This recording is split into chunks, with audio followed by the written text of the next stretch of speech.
मध्य प्रदेश की प्रगति की होनी चाहिए।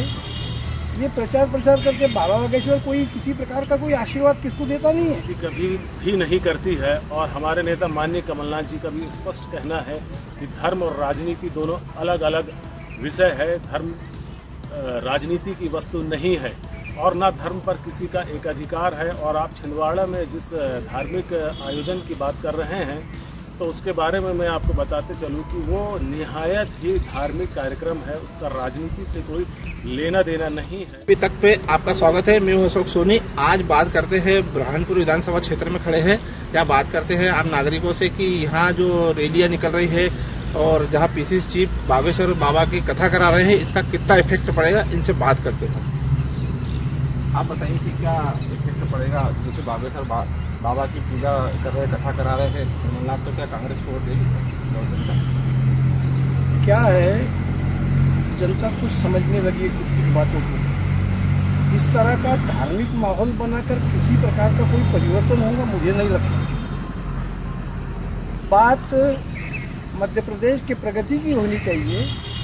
ये प्रचार प्रसार करके बाबा बागेश्वर कोई किसी प्रकार का कोई आशीर्वाद किसको देता नहीं है, न देगा, न उसके आशीर्वाद से कोई गवर्नमेंट आएंगी। यहाँ के मूलभूत किस्से जो चीज़ें हैं, जैसे किसानों की अवहेलना यहाँ पर हो रही है, महिलाओं पर रेप हो रहे, ये जो मौलिक बातें लोग समझते हैं सब बातों को, किसके राज में क्या होगा। तो मैं बात करता हूँ, आप बताइए कि क्या इस प्रकार से जो पीसीसी चीफ कर रहे हैं कमलनाथ जी बागेश्वर बाबा, क्या इफेक्ट पड़ेगा?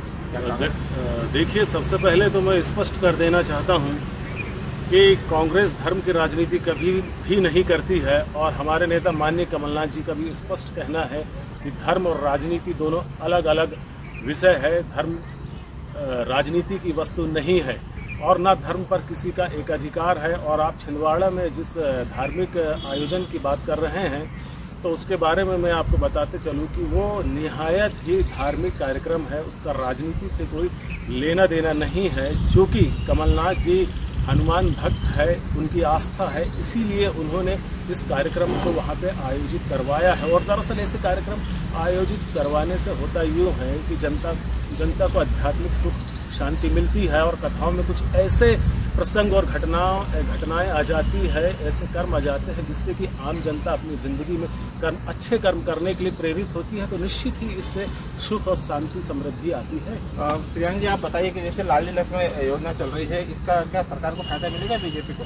देखिए, गरीबों को अगर माननीय शिवराज सिंह जी ने लाडली बहना योजना लाए हैं तो गरीब महिलाओं को उसका फायदा हो रहा है और मुझे लगता है कि यही फायदा आने वाले चुनाव में वोट में भी तब्दील होगा। आप बताइए कि क्या लाडली लक्ष्मी योजना का फायदा मिलेगा? मैं स्पष्ट तौर पे कहना चाहता हूं कि लंबे समय से भारतीय जनता पार्टी सरकार मध्य प्रदेश में राज कर रही है और विशेषकर बुरहानपुर में भी जो नगर निगम में भारतीय जनता पार्टी की सरकार है। मूलभूत सुविधाओं की बात हम करें तो यहाँ पर मूलभूत सुविधाओं से आप भी रूबरू हो चुके हैं। व्यवस्थित ढंग से यहाँ पर कुछ भी काम नहीं हो पा रहा है और लाडली लक्ष्मी योजना इतनी महंगाई बढ़ा देने के बाद अगर वो 1000 रुपये या 2000 रुपये देते भी हैं तो सरकारी खजाने पे ये डाका है।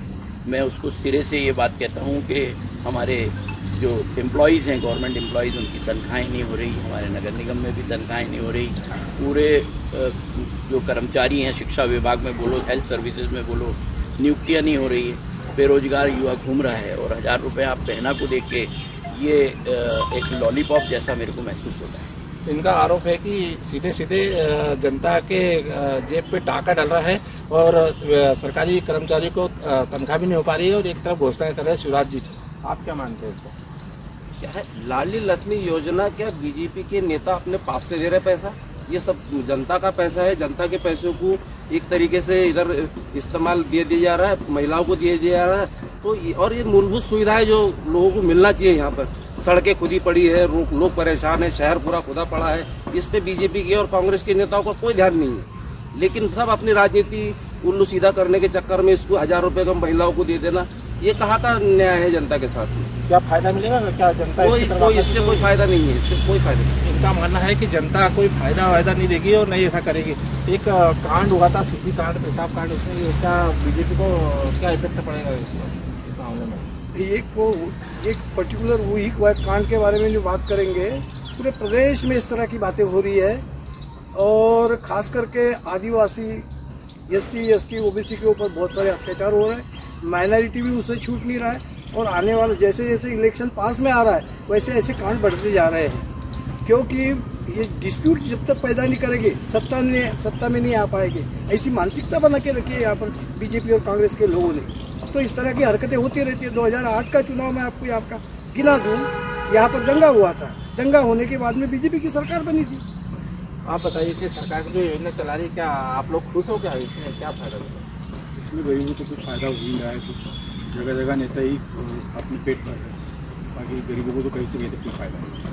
आप बताइए, क्या लाडली लक्ष्मी योजना के लिए आकर्षित होगी जनता? ये योजना मध्य प्रदेश सरकार ने जो लाडली बहन योजना महिला अपनी बहनों को दी हुई है, लेकिन इसमें कहीं ना कहीं कुछ न कुछ राजनीतिक मुद्दा है, कहीं ना कहीं इसके पीछे राजनीतिक मुद्दा तो है, लेकिन क्या फायदा मिलेगा? क्या इसके प्रति जो कांग्रेस या भाजपा को इसको फायदा मिलेगा? क्या बीजेपी को ये तो आने वाले समय में विधानसभा, जो मध्य प्रदेश में विधानसभा चुनाव होने वाले हैं, ठीक है, उसको प्रदेश की जो जनता है, आप बताइए कि सीधी जो कांड हुआ है इसको आप कैसे देखते हैं? देखिए, व्यक्तिगत कोई व्यक्ति अगर इस प्रकार गलत काम करता है तो माननीय मुख्यमंत्री जी और गृह मंत्री जी ने भी बोल दिया था कि कार्रवाई हो, और तुरंत आप देखिए सीधी कांड हुआ तो जो मुजरिम था उसका घर तुरंत तोड़ा गया। तो अगर इस प्रकार गलत काम करता है, वो किसी पे भी करे, तो हमको उसको अलग पृथक करके नहीं देखना चाहिए कि वो आदिवासी था, ये था, फलाना था, ढमका था। किसी ने गलत काम किया है उस पर तत्काल कार्रवाई की है, ये सिर्फ शिवराज सिंह सरकार ही कर सकती है, बाकी कमलनाथ जी और कांग्रेस के बस की बात नहीं है। इनका मानना है कि ये जो घटना हुई थी सीधी कांड की, इसके ऊपर जो बीजेपी ने एक्शन लिया वो बहुत बड़ा एक्शन था, लेकिन हम पूछते हैं इनसे कि क्या समझते हैं आप? देखिए, सीधी कांड समस्त आदिवासी समुदाय की गरिमा पर गहरी चोट है, और आप यहाँ पे देखेंगे कि इस तरीके का माहौल आखिर बन क्यों रहा है। ये सरकार इस तरीके के तत्वों को संरक्षण दे रही है, ऐसा माहौल बन गया है, इसलिए इस तरीके की घटनाएं हो रही हैं। और कांग्रेस ने इसीलिए प्रदेश के समस्त आदिवासी समुदाय को आश्वस्त करने के लिए, उनके स्वाभिमान की रक्षा करने के लिए और उन्हें ये बताने के लिए कि कांग्रेस पार्टी आपके साथ हमेशा खड़ी है, इसीलिए आदिवासी स्वाभिमान यात्रा कांग्रेस ने निकाली है, ताकि आदिवासी समुदाय जो है हमारे प्रदेश का, वो अपने आप को अलग थलग महसूस ना करे और ना इस तरीके की घटनाओं उन्हें दोबारा झेलनी पड़े। ये कांग्रेस की जो स्वाभिमान यात्रा है निकाली है, ऐसा मान रहे हैं कि इसको काफ़ी कांग्रेस को फायदा होगा? कांग्रेस का काम है केवल राजनीति करना। आज इतनी घृणित वहाँ पे घटना हो गई है, आप उसमें भी राजनीति करना नहीं छोड़ रहे, एक यात्रा निकाल रहे हैं। ये सब फालतू का आपका जो आडंबर बना के रखा है आपने, इससे हमारा जनजातीय समाज कभी आपकी बातों में नहीं आएगा। आप पुराना 2018 का भी वोटिंग परसेंटेज देख लीजिए, 78% जनजातीय समाज के वोट्स जो हैं वो भारतीय जनता पार्टी के फेवर में आए हैं। तो मामा जी के साथ और भारतीय जनता पार्टी के सुशासन के साथ हमारा जनजातीय समाज खड़ा हुआ है। कांग्रेस की बरगलाने वाली बातों में कभी जनजातीय समाज नहीं आएगा। इनका बोलना है कि जो घोषणाएं हो रही है, शिवराज जी घोषणा कर रहे हैं, उसके लिए काफ़ी जनता और जनजातीय समाज बीजेपी के साथ हुआ, लेकिन हम मानते हैं, क्या मानते हैं आप इसको? भैया, आज का दौर तो ये है कि सबको मिल के पार्टियों से और सारी व्यवस्थाओं से, धर्म से सबसे ऊपर उठकर आज भारत में जो बनता हुआ बिगड़ता हुआ जो माहौल है उसको सुधारने की आवश्यकता है। मैं तो ये अपेक्षा करूंगा कि सरकारें आएगी और जाएगी। हमारे पूर्व प्रधानमंत्री अटल बिहारी वाजपेयी ने लोकसभा में कहा था, लेकिन हमारे भारत का संविधान और हमारा भारत बचा रहना चाहिए। उसके लिए सभी पार्टियों ने मिल के ये जो बढ़ता हुआ माहौल, ट्रेन के अंदर हत्याएं हो रही है, सरकारी अधिकारी हत्या कर रहे हैं धर्म के नाम पे, या धर्म के नाम पे इसको, ये आदिवासी के ऊपर जो बहुत ही दयनीय मतलब घटना हुई, ऐसी घटनाओं को रोकने के लिए सब पार्टियों ने एकजुट होकर, सबको साथ लेकर ऐसे माहौल को ख़त्म करना चाहिए। ऐसे माहौल को ख़त्म करना चाहिए, लेकिन जो विकास के मुद्दे हैं बुरहानपुर में काफ़ी पिछड़ गए हैं। इसको जानते हैं हम नागरिक से कि बात क्या समझते हैं, जैसे विकास क्या हुआ है? क्या आप वर्तमान सरकार से संतुष्ट है? विकास के नाम पे केवल भ्रष्टाचार हुआ है, विकास तो यहाँ कुछ दिखाई नहीं दे रहा है। आप देखोगे यहाँ पर कि सांसद यहाँ के हैं, विधायक यहाँ पर के लोकल के हैं, लेकिन यहाँ सड़कें और पूरा शहर खोदा पड़ा है। यहाँ किसी का कोई विकास की तरफ ध्यान नहीं है। भ्रष्टाचार और चरम सीमा पे है। एक 6-6 महीने में रोड उखड़ जा रहे हैं, इनके बनाए हुए रोड। पहली बारिश में रोड बह जा रहे हैं, इस पर कोई कार्रवाई नहीं होती है। केवल इनके चुनिंदा जो ठेकेदार है वो भी नेताओं के ठेकेदार है। इस कारण यहाँ पे विकास तो कुछ दिखाई नहीं दे रहा है। कोई बेरोजगारी बढ़ते चले जा रही है, कोई इंडस्ट्रीज नहीं है यहाँ पे, कोई सरकारी इंडस्ट्रीज नहीं है जहाँ बेरोजगारी खत्म हो। इस तरफ कोई नेताओं का ध्यान नहीं है। केवल ये जातिवाद पैदा करना, झगड़े झांके करके अपना वोट बैंक बनाना, ये इन सरकारों का काम है। सरकार मात्र झगड़े करके और विवाद करके ही अपने वोट कमाने के पीछे पड़ी है। हम जानते हैं, प्रियंका जी बताइए कि क्या इसमें कैसा समझते हैं? नहीं, देखिए, विकास अगर आप देखेंगे मध्य प्रदेश के अंदर तो बहुत विकास की गंगा बह रही थी यहाँ।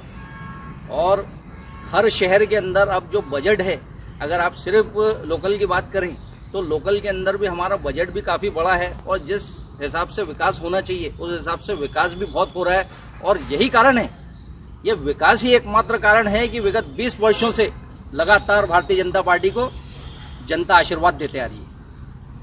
मैं आपसे जानना चाह रहा हूँ कि जैसे यहाँ जो काफ़ी भाजपा और कांग्रेस दावे कर रही है, आप किस तरह मानते हैं? क्योंकि दोनों बता रही कि आने वाले समय में जनता उनके साथ होगी।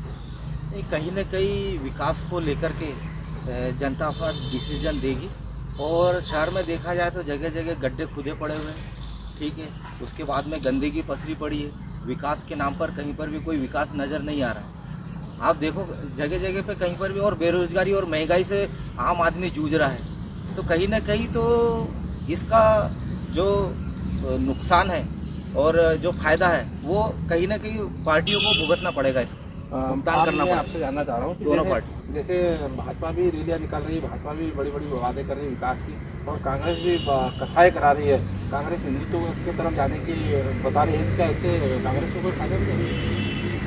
देखिए, अभी क्या है, चुनाव का माहौल, इस तरह की हरकतें तो होती रहती है, लेकिन जो यहाँ का नागरिक है वो समझता सभी बातों को। किसने कितना विकास किया है, कौन सी आस्था लेकर आ रहा है, ये सारी बातों को समझता है यहाँ का जो। और इसीलिए पिछले चुनाव में आपने देखा होगा कि कांग्रेस को भी नकारा था और बीजेपी को भी नकार दिया था। खास करके यहाँ के विधायक के चुनाव में ये दोनों को नकारा था और यहाँ से निर्दलीय प्रत्याशी विजयी हुआ था। यहाँ जो स्थिति थी, आने वाले समय में विकास के नाम पे जो या बातों के नाम पे जो मतदान हुआ था, लेकिन यहाँ अगत विधानसभा में नकार दिया था पार्टी को, या निर्दलीय प्रत्याशी जीता था।